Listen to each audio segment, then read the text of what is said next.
Okay, welcome back. The second part of this is active assailant awareness. I used to call this active shooter awareness because that was kind of the I guess the terminology that everybody was using. I like active assailant because it doesn't have to necessarily be a shooter, which we'll go into here in a little bit. Again, this is more of an awareness class. It's not necessarily a how-to class.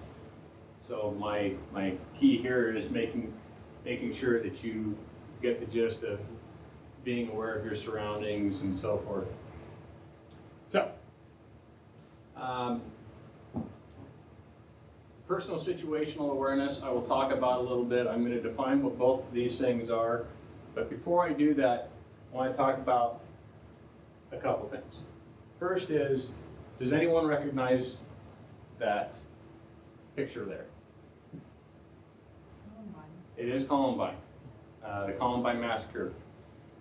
And that event really changed the perspective of how law enforcement and psychologists deal with this active shooter, active assailant situation. Things that stood out here was that, first of all, there were two shooters. Typically, when you're talking about an active assailant situation, there's one person involved. Another thing that really stood out here was this wasn't necessarily supposed to be a mass shooting. The way it was designed was supposed to be a bombing. And these two had made a series of pipe and incendiary bombs that were supposed to, number one, drive all the kids and teachers into the safe area, which was the gymnasium, where there happened to be quite a few explosives. Only one of the explosives that actually went off.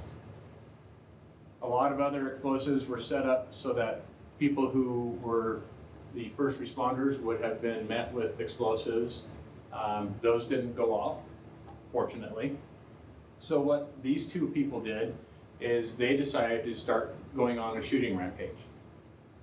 And originally the guns were meant to keep the people in the room until the bombs went off. But when they didn't, they resorted to using the guns on students and teachers. And ultimately, they used the guns on themselves. This incident didn't take place in the normal amount of time that an active shooting event takes place. Usually active shootings, and there's no set stage for them, but usually they're over in seconds. In this case, it took a long time, and part of that was because when first responders arrived, they started setting up around the perimeter, trying to figure out what to do. Well, that's not the way they're trained to do it anymore. Now the first responder, the police that arrive on scene, they don't stage outside. They go through the front door, they go through the side doors, and they have one job in mind. And what is that? Get the shooter. Take down the shooter. Okay? So, in this case, the shooters took care of themselves. We like it when they do that. It's ideal. Ideally, they wouldn't do it in the first place. But, in this case, they both committed suicide. Virtually everything that they did was caught on video camera. On the second side of things, we'll talk about you, because that's going to be the most important aspect of this. So in this case, we'll define what an active shooter is, or active assailant. We'll talk about what personal and situational awareness is, and hopefully, during this course, you'll gain a little knowledge as far as how to prepare for an event like this.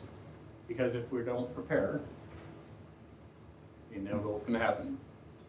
We want to recognize a threat. We'll talk about how to respond to a situation like this, and then we'll talk about what the follow-up looks like. And I figured I'd throw a little picture of my x-ray in here, just to show how much knowledge I have concerning this subject. Because every time we think that we know something, it turns out that we knew very little about it, and we have to redefine what it means to us. These tend to be the most prominent individuals right now as far as these actual active assailant episodes. And the one thing that they have in common predominantly is what? Male. They're male. They're male. The other thing is is it fairly easy to say that all these guys maybe were not stable? I mean, can we just go out and call them crazy? Well, I'm going to go out on a limb and I'm going to say yes. Okay? That's not a psychological term that I'm using per se, but yeah, most of us can't even perceive hitting somebody outside an arena, boxing arena, or whatever the case is. Most of us do not want to ever intentionally hurt somebody. A lot of times we don't even want to do it if they're hurting us. So we'll talk about that a little bit. But it's really hard to say who's going to do what in the big scheme of things, because as you can see, the age group is varying. The degree of the professional versus non-professional person also varies.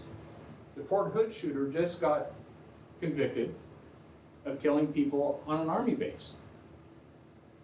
And his level of education was very high. He did it for a specific reason in his mind. In his mind, he committed that act because he had a political or philosophical difference between his culture and ours. The two individuals at the school shooting, they committed their crimes reportedly because they felt as though they were being abused at school, picked on at school, bullied, whatever the case was. For some of these other guys, we'll never know why they did what they did. We just won't, because they killed themselves. They didn't leave a message, unlike the person over here at Virginia Tech, who said in a videotape that he was being bullied and he was going to get back at people, and this is how he was going to do it. But for some others, we just don't know. When I put this program together, I was trying to find some instances that were happening around the country. But as it turns out, most of the incidents that were going on were actually right around our own neighborhood. The Walmart shooting was in Reno. This was an employee who was terminated, and he was going to take it out on his supervisor. And so he arrived on scene with a handgun, and while he did fire a couple of shots, nobody was seriously injured, and the person was taken into custody, which is the rare circumstance in this case. Again, there's no set pattern. Every single instance is a little different. The ICE agent, these are people who are armed. And what happened in that situation was you had a subordinate arguing with the supervisor about the evaluation that they got. And so the subordinate took out his gun and shot the supervisor, and then he was shot, the bad guy was shot by another employee. So it can happen pretty much anywhere. In this case, the Social Security office, this was actually in Sacramento, the person said that they went on their rampage because they didn't receive their Social Security check and was told that he wouldn't be receiving them anymore. The fact was, it was actually just a little late. But desperate people will do desperate things sometimes. And obviously, these are not people that are very stable. Really close to home is our IHOP incident. In fact, this morning was a run-walk from the IHOP building to the armory by one of the survivors who was shot in the arm. This incident took seconds. He killed 5 people, one of which was the shooter himself, who took his own life. And we look at an incident like that and we kind of go, okay, why did he target this establishment? And the answer that we've gotten so far, and it's probably the only answer we got, is we don't know. We don't know if he had a bad pancake one day. We don't know if he had a beef against some of the personnel that went in there. We just don't know. And we never will. And that's the case in a lot of these cases. We just don't know why these people do what they do. What we do know about this individual was that he was on, or was supposed to be on, heavy medications to deal with some psychological issues. We know that he illegally gained access to a full automatic weapon. And so it's not a matter of him being able to have access to weapons, he illegally got it. And that's what people do if they want to do something. They will find whatever it is that they need to do it. Looking a little further ahead, December of 2012, we had some of the largest incidents in history again. We had a mall shooting, and then we had Sandy Hook. And Sandy Hook really tore at the heartstrings of people for one reason, and the reason is this. The majority of the people that were slain there were little kids. And you think, what sort of mindset would do that? And again, we don't know, because, again, the person took his own life. In most of these situations, the assailant will take their own life because they know that they only have a limited amount of time to do what it is that they came to do, which was to kill people. And they're of the mindset of, when I get to that point, I'm either going to get shot by the cops or I'm going to shoot myself. It's not always going to be the case, like our Walmart shooter, or like the shooter over at the theater in Colorado. He gave himself up, readily gave himself up. So you just kind of have to figure, what's going on in the minds of these people? And believe me, psychologists are working on it all the time, trying to figure out what they're thinking. And so far, all they can say is that there's a disconnect there. Which brings us to this. I don't know if you can see this or not, but in back of these people, and you can probably see it on that screen a little better, is a great white shark. And you have one person waving hello. So this is really the crux of this whole program here. Is it's really important to know what's going on around you, because if you don't, you can't prepare and you can't react. And I like to liken things to driving a lot because it's something that all of us do. And so I say, if you've ever taken a defensive driving course and you remember some of the stuff from there, what's the following distance between you and the car that you're in back of? 2 seconds. Everyone agree with that? I thought it was 3 car lengths.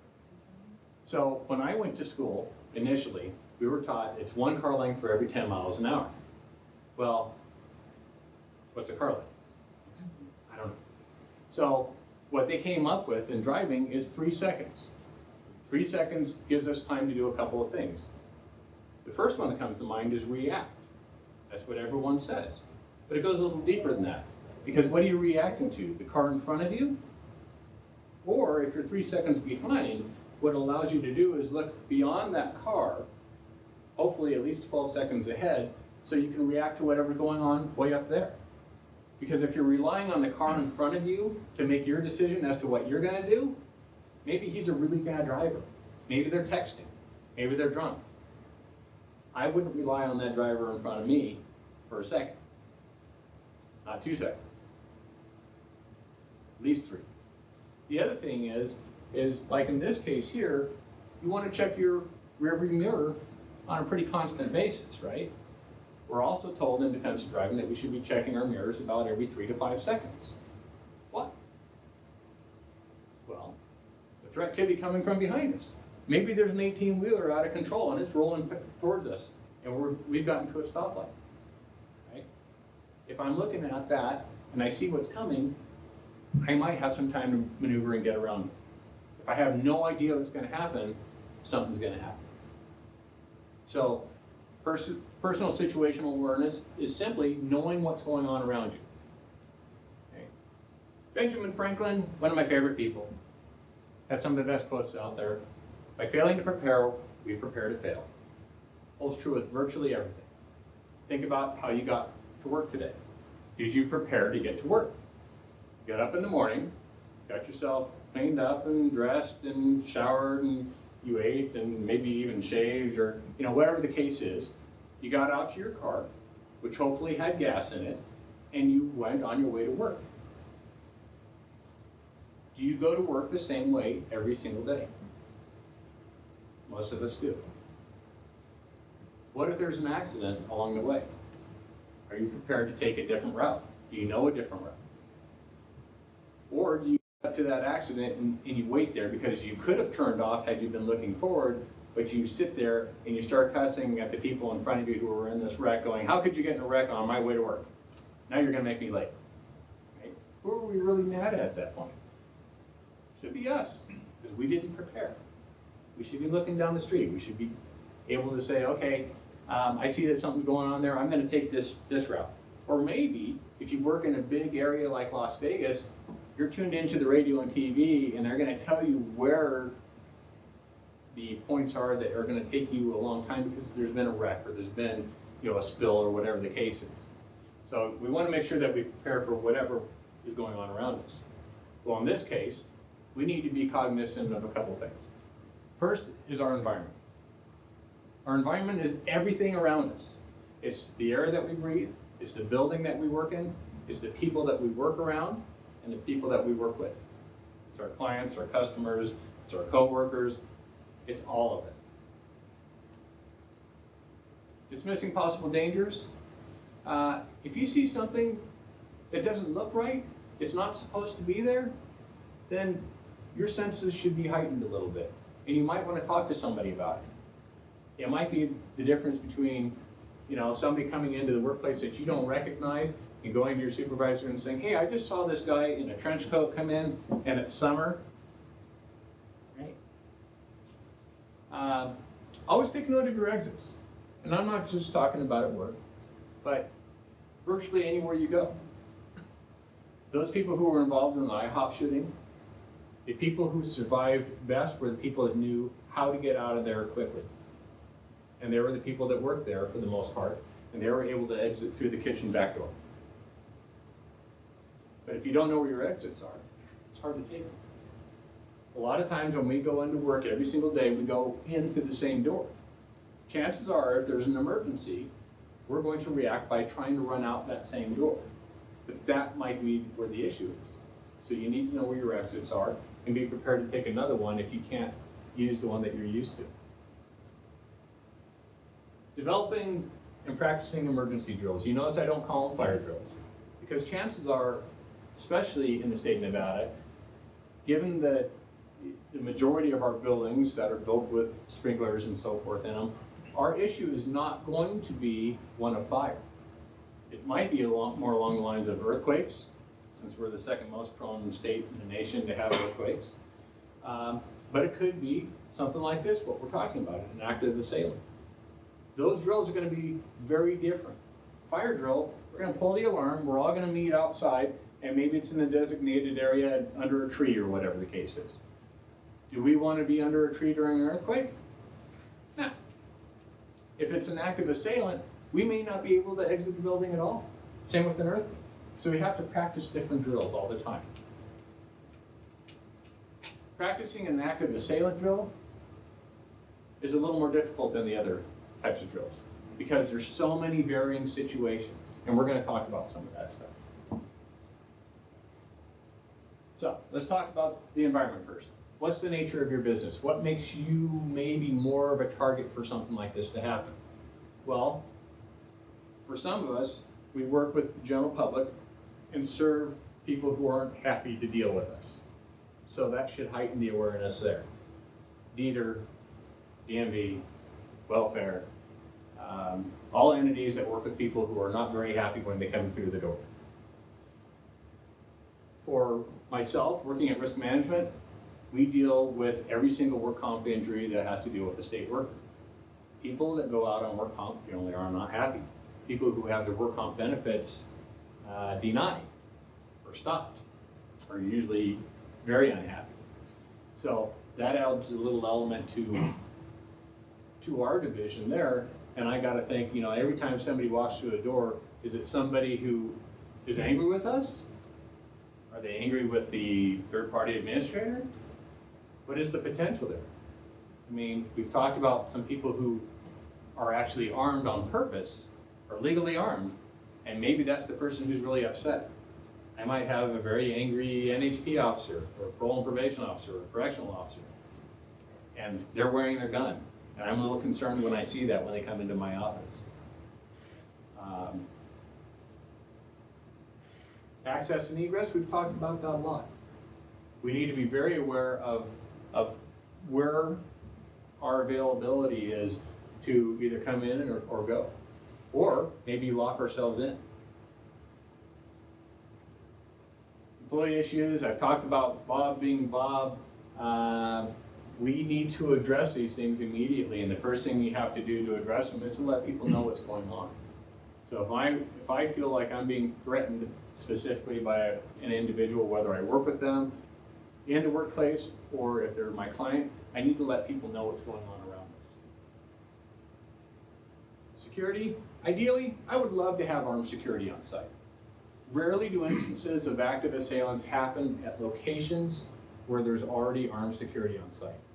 Bad guys are looking for an opportunity. That's what they do. When they set out their plan to go into a place and start shooting up or doing whatever they're going to do, they want to be met with as little resistance as possible. Because if they think that you're walking into a place where they're going to get a fair fight, they generally won't go into those places. Generally. There's been some instances where people will go into maybe a federal building and get into a shootout with security there or something like that.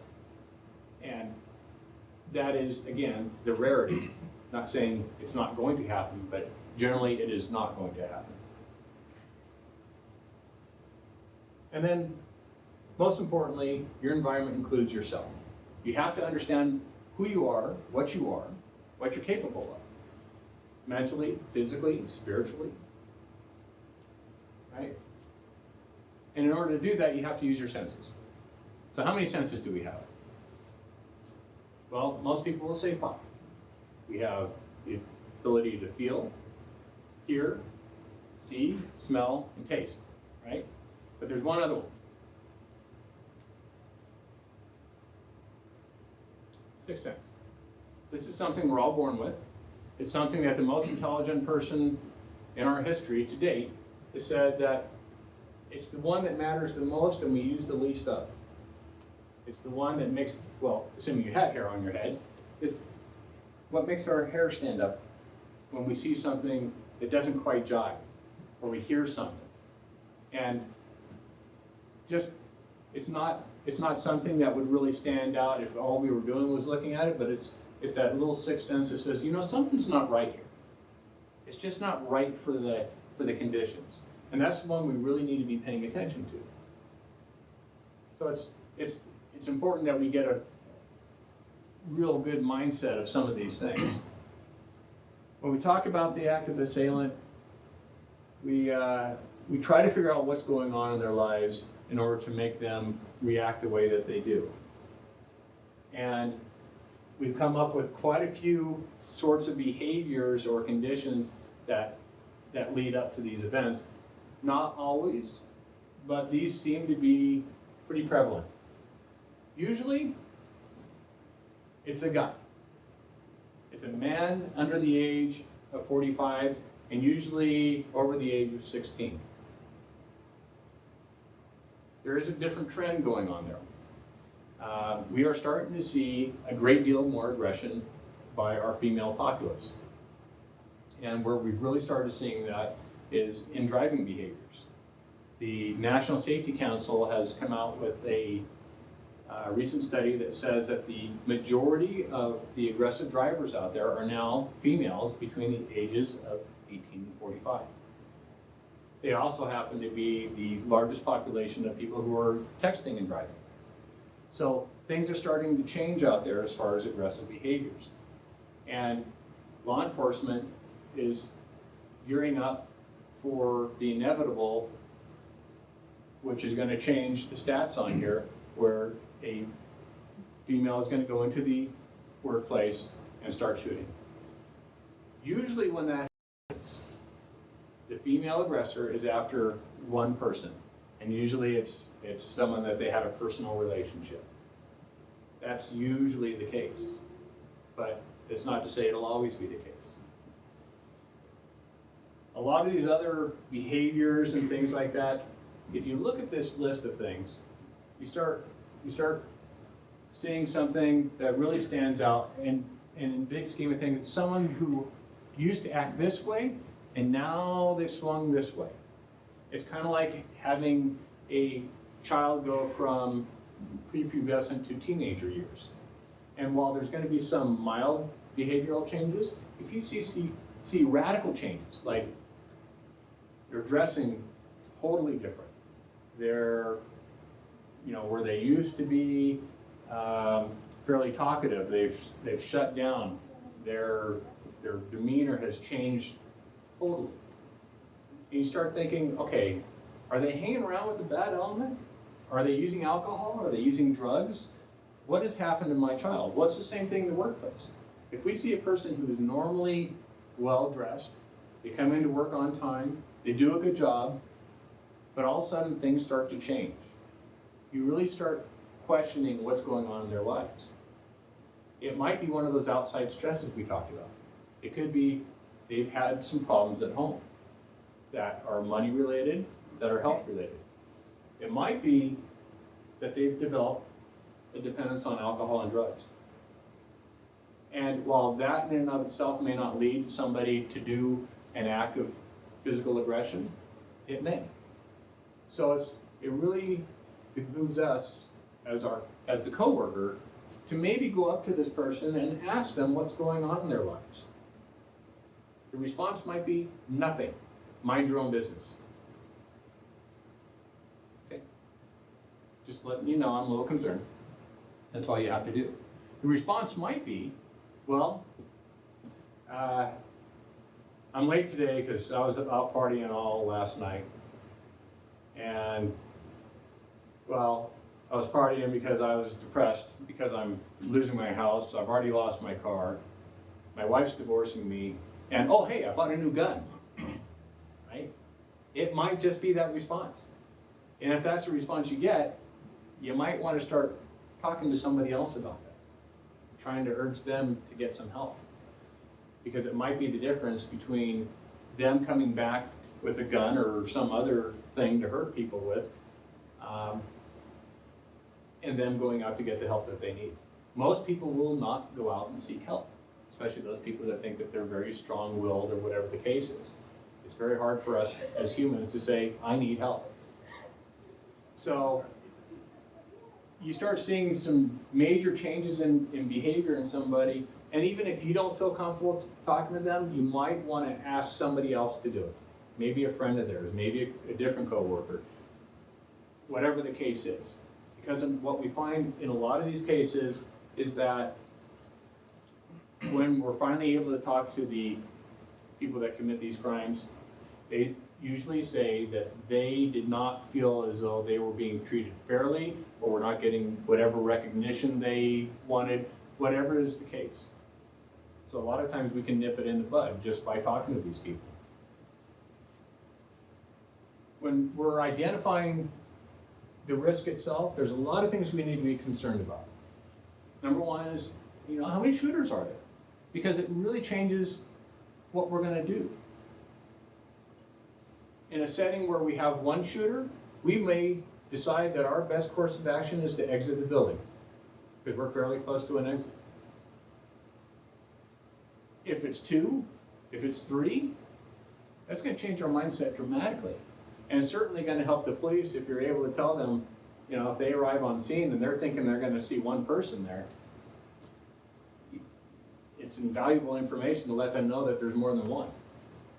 We want to just be able to describe the shooters, maybe the type of weapons, and I'm going to give you kind of scenarios and show you pictures of different types of weapons.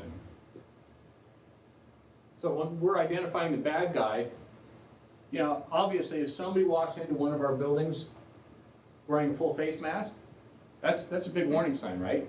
I mean, typically that's going to set us off. But what if they come in wearing a gas mask? Is that going to change your mind as far as whether you're going to exit or what your strategy might be? Absolutely. Because if they come in with a gas mask on, it probably means they've either already set off some gas type of device, or they're intending to do that. So you may want to get out of there versus locking yourself down. Is the shooter wearing a nice suit? Anybody know who this is, by the way? Al Capone. Al Capone. Or is he wearing a really nice hat? You know, some things are good to know. Is he wearing maybe a Kevlar vest that's got all kinds of stuff on there, great big bullets, pockets for more bullets? Or maybe he's carrying a field bag and it has things like extra magazines for the gun, a gun in there, and a couple bottles of water. Why would somebody carry bottles of water in? What does that tell you? Tells you they may be there for a while, or at least that's their intent. So you see something like that, and maybe it isn't necessarily the person that's going to be the active shooter per se, person who wants to take as many lives as possible. Maybe they plan on holding hostages. Generally, that's not going to be the case.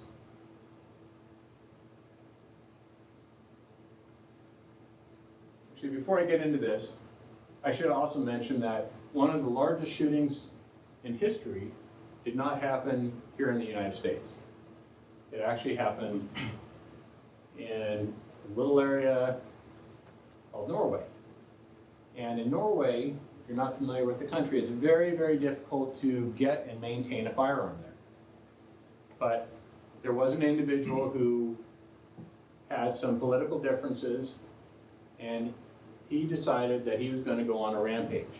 And what he first did was he had an explosive bomb go off in Oslo, which killed 8 people. And then he set his sights on an island a few miles away, and dressed as a police officer, armed with a semi-automatic rifle and a semi-automatic handgun, went to the island where the majority of the people there were political youth, and he went on a shooting spree, dressed as a police officer. And what he would do is he would go over and say, hey, there's a shooter over there, come over here, and then he would commence to shooting people. Once in a while, he wouldn't shoot somebody because they pleaded for their life, and for whatever reason, he felt as though they didn't deserve getting shot. But for the most part, he was shooting as many people as possible. He killed 69 on the island, total of 77 people. This is an area that was very, very difficult to get the weapons that he got. He had to join a gun club. It took him years to get this stuff, which just tells you that a person is going to do what it is that they plan to do. This is one of those people that survived. He was taken into custody, and like the Fort Hood shooter, was very proud of what he did. And he did it for political / philosophical, religious reasons. The difference being the Fort Hood shooter has been sentenced to death. The Norway shooter was sentenced to 23 years. So, identifying the risk. This is the first handgun that I ever bought when I became a parole and probation officer in 1991. And it is capable of shooting 6 shots. It's a .357 Magnum, which is a very powerful handgun. But again, only capable of shooting 6 shots at a time. And I have to reload. Now,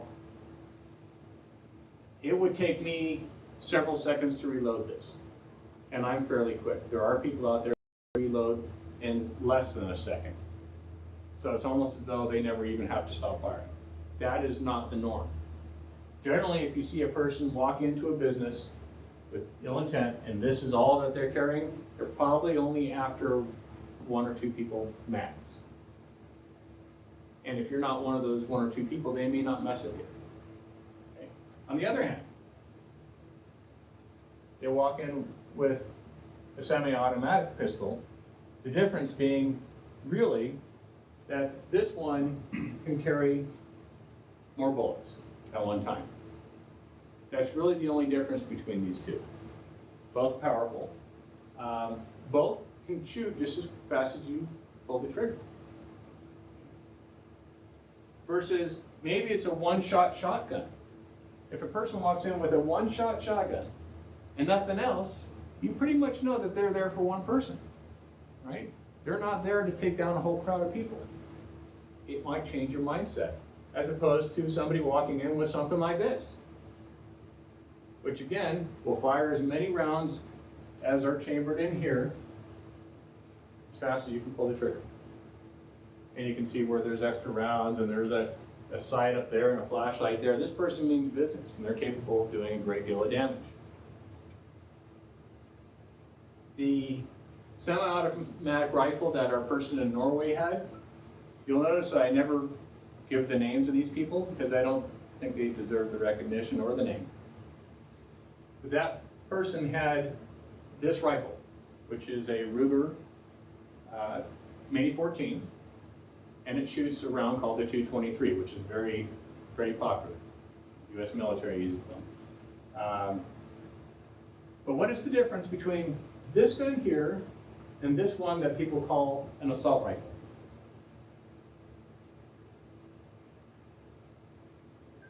Well, to be honest with you, there is no difference other than the way they look. This one is capable of holding just as many rounds as this one. They fire the exact same bullet, a 223. This one is a little more compact. They put a sight on it, which you could do to this one. You could actually put a whole different stock on this to make it look just like this. So there's really no difference between what people call an assault rifle and this here. So we have to get that out of our mind that an assault weapon looks a certain way. An assault weapon might be a cell phone, right? Because I could hit you with it, and I've committed an assault, and this is now a weapon, right? It could be a pen, it could be whatever. So the terminology isn't as important as what it is. They're both semi-automatic rifles. This one here is what our guy over at the IHOP used. It's what we referred to in our workplace violence picture of the guy in Detroit being faced with an AK-47. This is a very popular weapon amongst bad guys. It was actually developed by a guy named Kalashnikov during the Second World War, and Kalashnikov was on light duty, workers' comp injury, it turns out. And he was tasked with building a gun that would shoot rapidly, that was powerful, that was accurate, and would fairly rarely ever jam. And that was the result. It's an excellent, excellent weapon, extremely powerful. It has what you call a lot of knockdown force, which means if it hits you, it generally knocks you down. It's very, very powerful. At short distances, it's just as accurate as any of these. Long distances, not as much so. It can be converted into a full automatic weapon like the guy had over at IHOP, fairly readily. This is basically a shorter version of these. Shoots the same bullet. It's just in a pistol style. You can do the exact same things those can. And the reason I'm showing you these things is trying to get an idea of, well, there's a lot of different weapons out there, and while I don't expect you to be able to say, okay, the guy came in with an AK-47 and he had Kevlar on and all that, what you might be able to do is say, hey, he had that clothing on, and he had a helmet on, and he had one of those bad rifles that's capable of shooting a lot of bullets. That's all you really need to know. And that's all the cops need to know. Okay? Because if it comes down to where you're being, questioned by the cops because the person's still at large, you can say, hey, it was one of those rifles that shoots a lot of bullets. That's all they care about, right? You might say he had a shotgun. It looked like it could only shoot 1 or 2 shots at a time. That's really valuable knowledge for them. It's big knowledge for you. Because if they come in with one of these, maybe your best recourse is to try to get to a safe place as fast as possible rather than trying to exit or confronting, because they are capable of shooting so many rounds. The reason I call this an active assailant class is because there's a lot of other weapons other than a gun that a person can use, and they do. Pipe bomb, very easy to make. Whatever they did over at Columbine to screw theirs up, it's hard to say. But they're very simple to make, very, very effective. We've already seen that you can make a bomb out of all kinds of things, right? Boston Marathon, they made a bomb out of pressure cookers. You can do it with anything that encapsulates the explosive, because the idea is, all it does is you only need a little bit of explosive to start things in a trajectory. And once they start going off on that pattern, they start causing a lot of damage. Hand grenades are built that way. The explosive is actually, compared to the hand grenade, about this big in there. But it fragments. It sends shards of metal all over the place. It's the same thing with the pipe bomb. Sharp-edged objects, well, when we look at countries where people can't readily get firearms, what do they turn to? They turn to what they got. If you look at the dates on here, December 15th, 22 kids slashed in China elementary school, knife attack. Right? Samurai sword attack. A samurai sword is capable of doing an immense amount of damage to somebody with a single blow. Somebody that really knows what they're doing could go through an office in seconds and do the same thing a firearm can. Chinese teenager kills 8 in knife attack. The knife was a 3-inch steak knife. So it doesn't even have to be a samurai sword. This was from December to August, all coming from China. The difference in China is that rarely do news reports leak out of China. Right? A lot of exports leak out of there. I'll say made in China, but rarely do we get a lot of information from there. But this stuff happens all the time. And in countries such as Australia, the UK, where they've tried to get rid of handguns and firearms, what they've discovered is that the amount of deaths hasn't gone down, and in some cases it's actually gone up. They're using other means, bludgeoning, knives, sharp-edged weapons, whatever the case is. There's bad people out there, and if they have their mind intent on doing something, they're going to do it. What makes firearms different is that it actually makes it a little easier in some regards, because it puts some distance between the bad guy and you. So in law enforcement, we know that if somebody gets stabbed, and it's usually a one-on-one situation, generally they knew each other. And if they were stabbed above the level of their chest, generally it's something very, very personal. And now we know 95+% of the time that it was somebody that they were intimate with. Family member, close friend, lover, whatever the case is. It's a very personal crime. So, let's say it's gotten to the point to where this person has entered the building and they're obviously intending to do damage to people. The most important thing you can do is gain control of yourself. And that's why we're doing this awareness class. So you can start thinking, okay, if this happens, how do I gain control of myself? Where am I going to go? What am I going to do? So when you go to your offices today, think, if something happened here, am I set up so I can get to that door and close it rapidly? Or if it happens in here, am I set up so I can exit quickly? Or am I set up to where I can hide somewhere fairly well? We talk about either evacuating, hiding, or taking action. Well, evacuation is great if you can do that safely. So let's say we start hearing gunshots out there right now. It may not behoove us to be, running out the door and trying to get to a safe place when we're already kind of in a safe place. While our doors don't lock, we can prop them up with something. We can start blocking them with stuff. On the other hand, if somebody in this room was to start, taking out a weapon or shooting or whatever the case is, now we're probably going to look at our exits. So it really depends on where you're at when something's going on. A safe room can be a lot of things. It doesn't have to be someplace that's absolutely bricked and mortared in with, high tinseled locking doors and all that sort of stuff.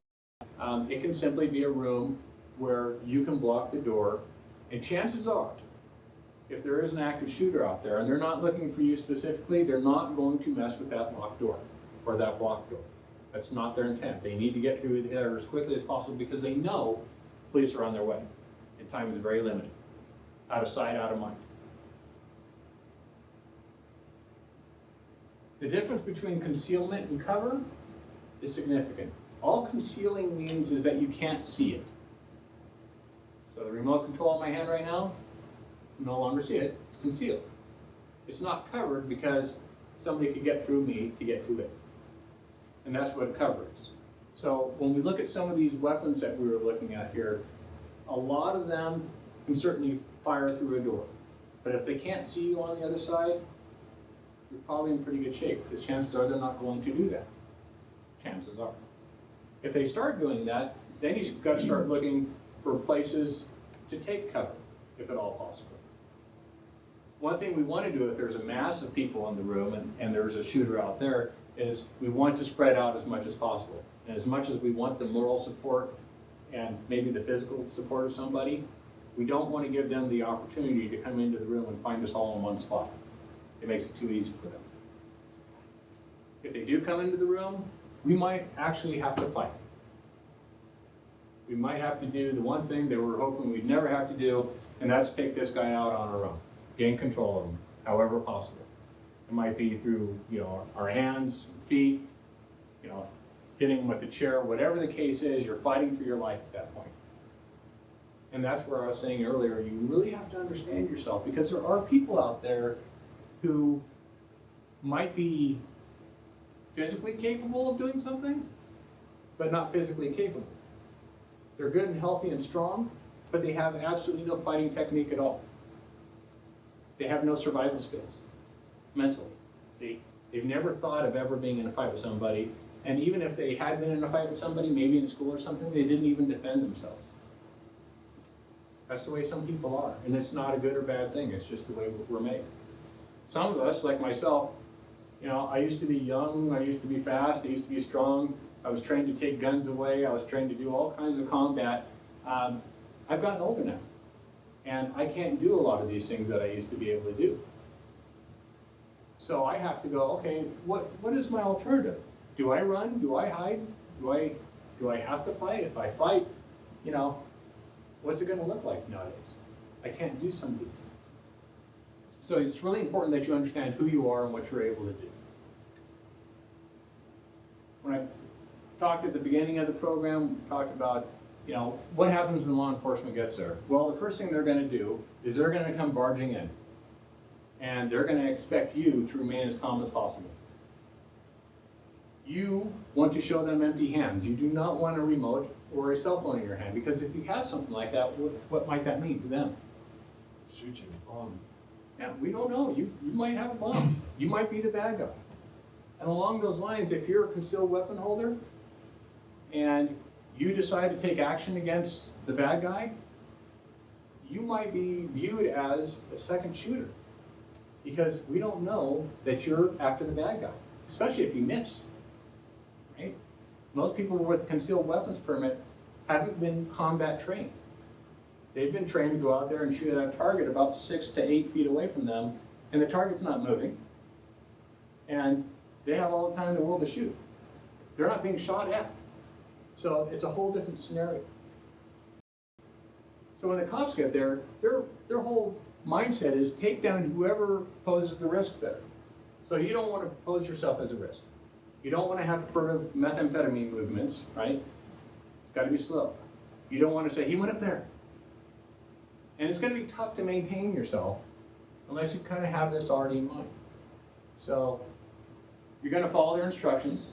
They're going to tell you to get on the ground, show your empty hands, and if you don't get on the ground and show your empty hands, they're going to assist you. We don't like that. When it's safe to do so, let them know what you've seen.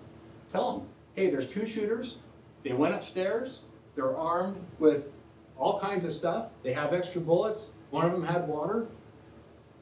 They're wearing this. It all helps them. Only when it's safe are you going to help anybody else. In this situation, you have to help yourself first. Absolutely have to help yourself first. That's your mindset. If you're already in a safe room like this, and you've already blocked the doors, because you've determined that's the safest course of action, you do not open those doors until law enforcement has properly identified themselves. And even then, you might be picking up the phone and calling the sheriff and say, hey, Officer so-and-so just showed up at the door, says he's an officer, is it okay to open the door? Because for all we know, he's already got a gun to his head, right? We don't know. We want them to be properly identified. We don't let anyone in once it's locked until it's safe to do so. Because letting your best friend in that door might be letting the bad guy in too, and it's not worth it. We did a drill over at the Capitol, and it taught us a lot of lessons. The drill was conducted using the Department of Public Safety, the Capitol Police, myself, Buildings and Grounds, Public Works, Fire Department, all these agencies had to be involved in order to do this exercise. And our exercise was supposed to be, we weren't going to tell anyone what we were going to do. We just wanted to see what they would do with their training that they had received. And at the Capitol, everyone's been trained to go to their safe room, lock the door. And in some cases, they actually have safe rooms. They're built out of brick and mortar, and they have heavy doors, and there's food stock in there, and some other things, some good ventilation and so forth. Other locations, they just have good locking doors. Well, as it turns out, by the time the attorneys got a hold of this and everything else, they're like, no, you're gonna have to tell everyone what you're doing. You're gonna have to issue some ear protection because we're shooting off live blank rounds. And we wanted to do searches of people to make sure that they weren't bringing in their own firearms or knives or whatever and gonna try to react. But that didn't go over, so we had to make people promise us that they weren't going to shoot us during our drill. So, the scenario was gonna be that the bad guy enters with his rifle in an attempt to find the governor to shoot him. And when he first enters, he shoots the person behind the desk, which is a Capitol Police officer, and then shoots him a couple more times until he's dead. At that point, he goes around trying the different offices to see who he can get. Well, the scenario started, and I'm downstairs in the basement. And in the hallway there, I can hear the gunshots going off. The only other person in the hallway was the maintenance worker who got up, walked calmly over to the safe room, and closed the door. No one else did that. So I walked into one office, and I kind of put my head in, and they said, oh, can I help you? And I said, yeah, the scenario has started. Well, we couldn't even hear it. I said, okay, well, just take my word for it. It started, go ahead and do whatever it is that you need to do. Doors start closing, everyone's being quiet, they turn off their cell phones, they're doing all the things that they're supposed to do. Don't want to make any noise while you're in there. Don't let them know you're there. I walk down to the other end of the hallway and I stick my head in, and I see people working in there, and I hear the copier, and I can't hear the gunfire.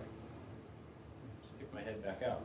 Stick my head back in, a couple people look at me, don't say anything, and I step aside, and I hung out at the corner for a little while. But when the shooting stopped, I finally stuck my head in there again, and I said, okay, the drill's over. And they said, oh, we didn't even know it began. And I said, well, yeah, it began, but I have some bad news for you, you're all dead. Well, why? I said, do you know who I am? Oh, were you the shooter? You don't know.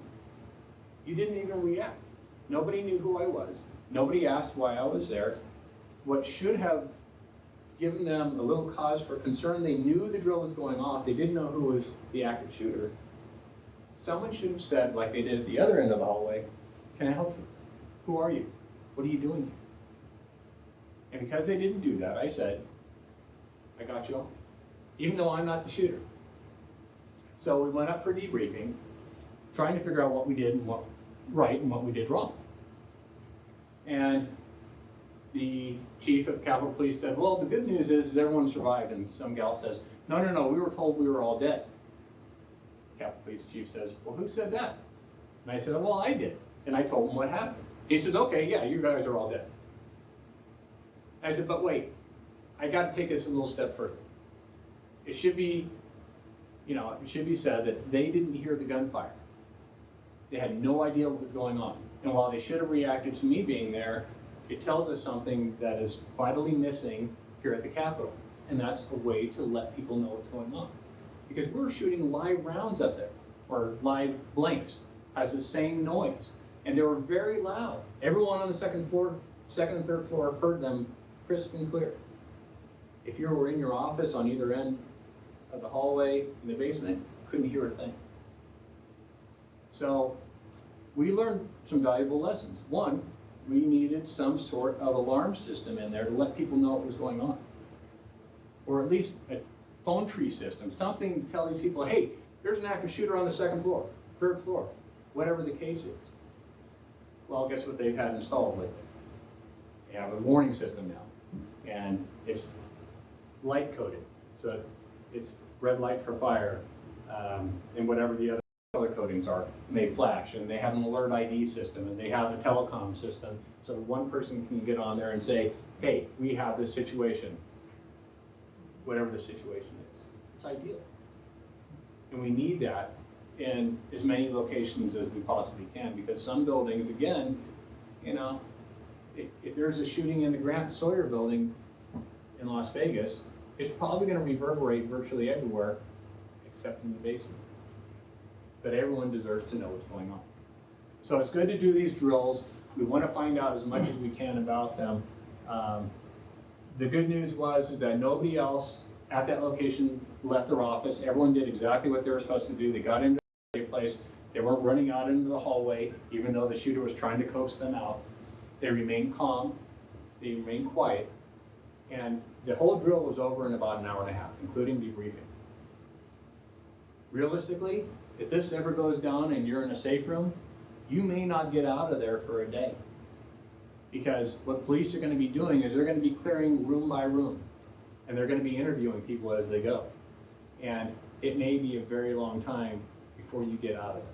So when we asked people how long it felt like they were in their safe rooms, it was actually only about 10 to 15 minutes. Most of them thought it was at least an hour. Most of them thought that the sound of the shots that was going on was about 20 minutes, when in fact it was closer to 3. So, our whole perception of things when these things happen changes dramatically. So the most thing that we can do is just be aware of our surroundings. Give yourself that extra few seconds. If you see somebody walk by your desk that you don't know, say, hey, what are you doing here? Or at least, have the heightened sense that, hey, I might have to react to this. At least look up. When we did that drill, I walked over to the Secretary of State's office where they were supposed to be in lockdown, and I walked through the whole area. And it's supposed to be locked anyway, except for the front entrance there. And I finally had somebody look up and say, hey, what are you doing? Who are you? I'm like, oh, thank God. Thank God. There's one person in here who actually cares who I am and what I'm doing here. Because I could have been the active shooter. They don't know. I went to the Attorney General's office. And I went to the Capitol Police officer there. And I said, aren't you supposed to be in lockdown? Well, we're in a mock lockdown. Well, what does that mean? If I can walk into the building, is that really a mock lockdown? Right? So we have to practice whatever it is that our scenario is teaching us. I've been going around to Department of Administration offices just recently and trying to let people know what constitutes a safe room, what is concealment versus cover for most people, and what your reaction might be in a certain type of scenario. For most of us in our buildings, unless you're right next to an exit, if you're near a door that locks, that's your safe room, unless that's where the danger is. Okay. You can actually get additional training and information on this from FEMA. They have a site up here. You don't have to copy that down. If you just go to FEMA.gov and type in active shooter, it'll take you to the program. It takes about an hour to complete. Talks about the same things I talked about in here. But you can get a certificate for it and some other things. Capitol Police, they will hopefully be fully staffed eventually, and can help us do some of these exercises at other locations. Our local law enforcement, also severely understaffed right now in order to do drills and things like that. Our hope is that we can get them involved at some time.